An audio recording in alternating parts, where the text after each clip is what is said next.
ni solos. Condenamos firmemente los desalojos y la brutalidad policial a nuestras acampadas hermanas. Ciudad Real, Tenerife, Castellón, Badajoz, Palma Mallorca, Valencia y muchas más.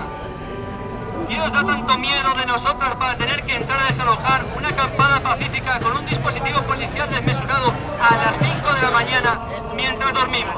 Si somos un movimiento pacífico.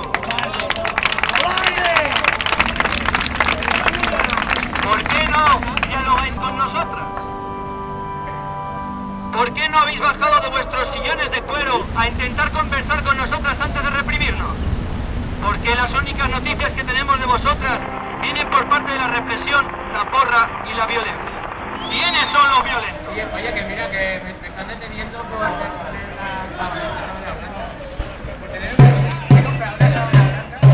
Queríamos deciros que por mucho que desalojéis una acampada, cada día habrá decenas de asambleas creándose. Miles de ciudadanos marchando por toda España. Otras tantas acampadas que empezarán a subir. No os habéis enterado aún que no somos hechos aislados, sino que somos un movimiento global, interconectado, que trabaja conjuntamente. ¡Somos lo mismo!